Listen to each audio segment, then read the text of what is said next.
नमस्कार मित्रों। देखिए, आज के इस वीडियो में हम चर्चा करेंगे पीएम योजना लोन 2023 के बारे में।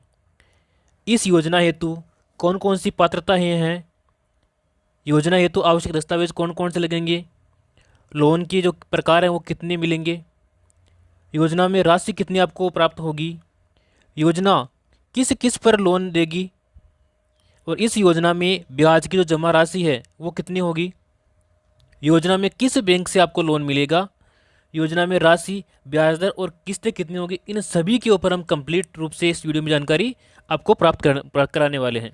तो यहाँ पर देखिए, 50 लाख रुपए तक लोन आप इस योजना के माध्यम से प्राप्त कर सकते हैं और उसके ऊपर आपको 35% सब्सिडी यहाँ पे प्रदान की जाएगी।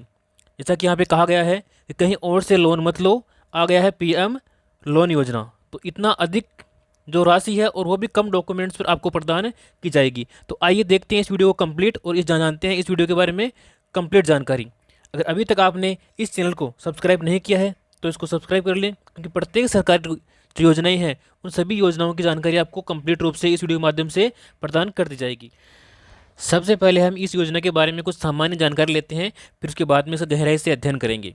देखिए, प्रधानमंत्री रोजगार सृजन कार्यक्रम PMEGP एक क्रेडिट लिंक्ड सब्सिडी कार्यक्रम है जिसमें MSME मंत्रालय के द्वारा ग्रामीण और शहरी दोनों क्षेत्रों में रोजगार के अवसर पैदा करने के लिए इसको शुरू किया गया है। और इस योजना के तहत बेरोजगार युवाओं को उनका अपना बिजनेस शुरू करने के लिए 20 लाख रुपए से लेकर के 50 लाख रुपए तक उनको लोन प्रदान किया जाता है। आप जो व्यवसाय शुरू करने वाले हैं उसकी लागत का 5 से 10% तक आपको देना होगा और 15 से 35% तक सरकार की ओर से सब्सिडी के रूप में आपको प्रदान किया जाता है और बाकी का जो पेमेंट बचता है वह बैंक देता है टर्म लोन के रूप में, जिसे PMEGP लोन भी कहते हैं। सर्विस यूनिट के लिए प्रोजेक्ट कास्ट 20 लाख रुपए और मैन्युफैक्चरिंग यूनिट के लिए 50 लाख रुपए तक इसमें लोन दिया जाता है। तो आइए देखते हैं और अधिक इसकी जानकारी। तो सबसे पहले हम यहाँ पर चर्चा करेंगे प्रधानमंत्री रोजगार सृजन कार्यक्रम यानी कि PMEGP के उद्देश्यों के बारे में। तो इस योजना के 4 प्रमुख उद्देश्य हैं, वो कौन कौन से हैं? देखिए, पहला इसका उद्देश्य है ग्रामीण और शहरी दोनों क्षेत्रों में रोजगार पैदा करने के लिए नए बिजनेस या प्रोजेक्ट शुरू करना और इसके लिए बिजनेस लोन आपको प्रदान करवाना। दूसरा इसका महत्वपूर्ण उद्देश्य है ग्रामीण और शहरी क्षेत्रों में पारंपरिक कारीगरों और बेरोजगार युवाओं को साथ लाना और उनको स्वरोजगार के सस्ते स्वरोजगार के जो रास्ते हैं वो उनको बताना। गांव में रहने वाले लोग रोजगार की तलाश में शहरों में प्रवास न करें, इसे रोकने के लिए स्थायी रोजगार प्रदान करना और यह विशेष रूप से उन पारंपरिक कारीगरों, भावी कारीगरों और ग्रामीण शहरी बेरोजगार युवाओं के लिए है जो पारंपरिक या मौसमी काम करने के बाद साल के बाकी दिनों में वो बेरोजगार हो जाते हैं। कारीगरों की कमाने की क्षमता बढ़ाना, ग्रामीण और शहरी रोजगार की वृद्धि दर बढ़ाने पर इस योजना में ध्यान दिया गया है। तो ये इस योजना के महत्वपूर्ण उद्देश्य थे। यहाँ पर हम चर्चा करने वाले हैं PMEGP के तहत सब्सिडी और फंडिंग के बारे में। तो देखते हैं, यहाँ पे है लाभार्थी की श्रेणियाँ। मान लीजिए आप सामान्य श्रेणी में हैं और आपका जो हिस्सा है कुल प्रोजेक्ट का 5% है, जिस पे आप अगर मान लीजिए आप ग्रामीण शहरी क्षेत्र में रह रहे हैं तो आपको सरकार की ओर से 15% उसके ऊपर सब्सिडी दी जाएगी। अगर आप ग्रामीण क्षेत्र में रह रहे हैं तो आपको उसके ऊपर 25% सब्सिडी यहाँ पर प्रदान की जाती है। यहाँ पे बात करेंगे विशेष क्षेत्र की, जो विशेष श्रेणी है उनकी।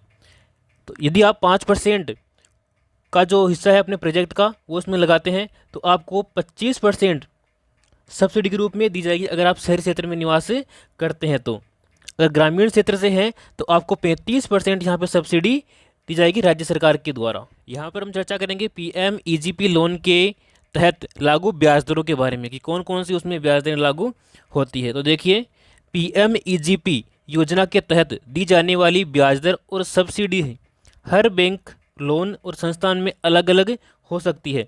यह आवेदक की प्रोफाइल, क्रेडिट योग्यता, भुगतान क्षमता, बिजनेस और कितने सालों से चल रहा है, बिजनेस कितने सालों से चल रहा है और कुल प्रोजेक्ट कास्ट पर के ऊपर निर्भर करती है। इसके अलावा पीएमईजीपी के तहत SBI, bank of Baroda, Canara, bank of India जैसे बैंक और साथ ही अन्य निजी और सार्वजनिक क्षेत्र के बैंक लोन संस्थानों के द्वारा लोन आपको प्रदान किया जाता है। तो ये वो बैंक और संस्थान है जो आपको लोन प्रदान करने में सहायता करते हैं। पीएमईजीपी लोन के लिए योग्यताएं। देखिए, पीएमईजीपी लोन व्यक्तियों के साथ साथ अन्य संगठनों को भी प्रदान किया जाता है जो इस तरह के टर्म लोन के लिए निर्धारित योग्यता शर्तों को पूरा करते हैं। जैसे अगर आवेदक 10 लाख रुपए तक की लागत वाली सर्विस यूनिट और 25 लाख रुपए तक की लागत वाली मैन्युफैक्चरिंग यूनिट के लिए लोन लेना चाहता है तो आवेदक की जो आयु है वो 18 वर्ष से अधिक होनी चाहिए और उसने कम से कम 8वीं पास इसमें किया होना जरूरी है। देखिए, यहाँ पर कुछ महत्वपूर्ण नोट्स आपके लिए। देखिए, इस लोन का जो लाभ है उस लाभ को उठाने के लिए कोई भी आय की सीमा नहीं है, चाहे आपकी आय कितनी भी हो। पीएमईजीपी लोन केवल नए बिजनेस के लिए ही दिया जाता है, तो ये बात आप ध्यान में रखें। अगर आप कोई नया बिजनेस कर रहे हैं तो उसी के लिए ये लोन प्रदान किया जाएगा। यह पीएमआरवाई, आरईजीपी या किसी अन्य सरकारी योजना के तहत स्थापित मौजूदा व्यवसायों के लिए उपलब्ध नहीं है। अगर आप नया जो व्यवसाय कर रहे हैं उसी के लिए ये लोन दिया जाता है। अगर आपके पहले से कोई व्यवसाय है तो उसके ऊपर आप लोन लेना चाहते हैं तो उसके लिए ये लोन योग्य नहीं है। इसके अलावा कोई भी व्यवसाय जिसे अन्य योजना के तहत सब्सिडी मिली है वह पीएमईजीपी लोन के लिए योग्य नहीं है। अगर आपने पहले भी किसी योजना के तहत सब्सिडी ले रखी है तो आप इस योजना के लिए पात्र नहीं हैं। यहाँ पर हम जानेंगे पीएमईजीपी योजना के तहत संभावित प्रोजेक्ट। देखिए, पहला है agro based food processing, cement और संबंध उत्पाद, केमिकल, पॉलीमर एंड मिनरल। इसके अलावा कोल्ड स्टोरेज एवं कोल्ड चेन सॉल्यूशन, डेयरी और दूध उत्पाद, इलेक्ट्रॉनिक और विद्युत उपकरण, food processing industries, forest industries, horticulture, organic farming, कागज और संबंधित उत्पाद। इसके अलावा प्लास्टिक और संबंधित सेवाएं, service sector industries, small business model, कपड़ा और परिधान, कचरा प्रबंधन। तो ये सब कैटेगरी इसके अंतर्गत शामिल की गई है। कौन कौन से इस योजना के लिए आवश्यक दस्तावेज हैं तो उनके बारे में एक बार हम चर्चा कर लेते हैं। देखिए, इस योजना के लिए आपके पास में पासपोर्ट साइज फ़ोटो के साथ विधिवत भरा हुआ एक एप्लीकेशन फॉर्म आपके पास में होना चाहिए, यानी कि आवेदन फॉर्म आपके साथ में होना जरूरी है। इसके अलावा प्रोजेक्ट की रिपोर्ट, आप कौन सा व्यवसाय शुरू करना चाहते हैं, आपका प्रोजेक्ट कौन सा है, तो उसकी आपको रिपोर्ट यहाँ पे प्रस्तुत करनी होगी। आवेदक का पहचान और पते का प्रमाण, आवेदक का पैन कार्ड, आधार कार्ड और आरटीओ पास का सर्टिफिकेट, यदि ज़रूरी हो तो स्पेशल कैटेगरी का सर्टिफिकेट भी आपके पास में होना ज़रूरी है। इसके बाद देखिए, उद्यमी विकास कार्यक्रम यानी कि ईडीपी प्रशिक्षण का सर्टिफिकेट आपके पास में होना जरूरी है। SC ST OBC अल्पसंख्यक पूर्व सैनिक अथवा PHC के लिए सर्टिफिकेट, यदि इनमें से कोई भी सर्टिफिकेट लागू हो तो। एकेडमिक और टेक्निकल कोर्स का सर्टिफिकेट अगर कोई हो। बैंक या लोन संस्थान द्वारा जारी जरूरी अन्य दस्तावेज। तो ये सभी दस्तावेज आपके सामने, आपके जो पास में है, होने जरूरी है इस लोन के। यहाँ पर हम पात्रताओं को विस्तार से देखेंगे।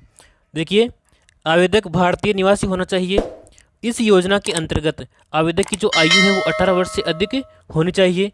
पीएमईजीपी लोन स्कीम 2023 के तहत आवेदनकर्ता कम से कम 8वीं पास होना आवश्यक है। इसके अलावा इस योजना के तहत नया बिजनेस शुरू करने के लिए भी यह लोन दिया जाता है। पुराने बिजनेस को आगे बढ़ाने के लिए ये लोन नहीं दिया जाता। तो ये बात आप यहाँ पे ध्यान में रखें। वह व्यक्ति जिसने किसी सरकारी संस्थान से प्रशिक्षण लिया हो उसे इस योजना में पहले प्राथमिकता दी जाएगी।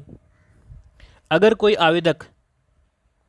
आवेदक को पहले से किसी अन्य सब्सिडी योजना का लाभ मिल रहा है तो उस स्थिति में वह प्रधानमंत्री रोजगार सृजन कार्यक्रम यानी कि पीएमईजीपी लोन योजना का लाभ लेने के लिए योग्य नहीं होगा। और इस योजना का जो लाभ है वो सहकारी संस्थान और धर्मार्थ संस्थान को भी मिलेगा। तो अगर आपने इस योजना के लिए आवेदन किया है तो आप किस प्रकार से इसका स्टेटस चेक कर पाएंगे, देखिए ये वो ऑफिशियल वेबसाइट है kviconline.gov.in/PMEGP/। तो ये वो वेबसाइट है जिस पर जाकर के आप अपना इस योजना के लिए जो अप्लाई किया है उसका स्टेटस आप चेक कर पाएंगे। ये इसकी ऑफिशियल वेबसाइट है। इसके अलावा यहाँ पर PMEGP लोन के लिए हेल्पलाइन नंबर भी आपको प्रोवाइड करवा दिए जाते हैं। देखिए 180030000034। तो ये उसके हेल्पलाइन नंबर है जिस पर आप डायल करके, ये टोल फ्री है, तो इसको डायल करके आप इस योजना से संबंधित और भी आपके मन में कोई शंकाएं हैं तो उसका समाधान आप इस यहाँ से कर पाएंगे। PMEGP के तहत आर्थिक मदद। देखिए यह योजना विभिन्न मापदंडों के आधार पर लोगों की आर्थिक मदद करती है, जैसा कि इस योजना में सूक्ष्म, लघु और मध्यम उद्योग MSME शामिल है। इसलिए योग्य प्रोजेक्ट कितने हैं और ऑफर किए गए या किए जाने वाले लोन का राशि कितनी है, इसके लिए कुछ शर्तें निर्धारित की गई है। जैसे कि आप सामान्य वर्ग या जनरल कैटेगरी के आवेदन को 10% और SC ST OBC, अल्पसंख्यक, महिला, पूर्व रक्षा कर्मचारी, शारीरिक रूप से अक्षम व्यक्ति और उत्तर पूर्व क्षेत्र, पहाड़ियों और सीमा क्षेत्र में रहने वाले स्पेशल कैटेगरी के जो आवेदक हैं उनको 5% की राशि यहाँ पर प्रदान 5% की राशि का जो योगदान है वो इसमें करना होता है। बाकी की जो राशि है वो सरकार वहन करती है सब्सिडी के रूप में। शहरी क्षेत्रों में सब्सिडी की दर जनरल कैटेगरी के लिए 15% और ग्रामीण कैटेगरी के लिए 25% यहाँ पे रखी गई है, जो कि पहले हमें ऊपर में चर्चा इसके बारे में की है। स्पेशल कैटेगरी के लोगों के लिए सब्सिडी की रेट शहरी क्षेत्रों के लिए 25% और ग्रामीण क्षेत्रों के लिए 35% रखी गई है। तो मुझे उम्मीद है कि ये वीडियो आपके लिए हेल्पफुल रहा होगा। तो आप अगर इसमें आवेदन करना चाहते हैं तो एक बार इस वीडियो के अनुसार आप अपने सभी दस्तावेज और पात्रताएं जो हैं वो एक बार चेक कर लें और फिर इसके बाद में इसमें आवेदन करें। तो देखिए ऐसे ही महत्वपूर्ण जानकारी के लिए आप हमारे इस चैनल को सब्सक्राइब कर सकते हैं और साथ में बेल आइकन को प्रेस कर लें ताकि समय पर आपको नोटिफिकेशन मिलता रहे। तो मिलते हैं अपनी अगली वीडियो में, तब तक के लिए जय हिंद, जय भारत।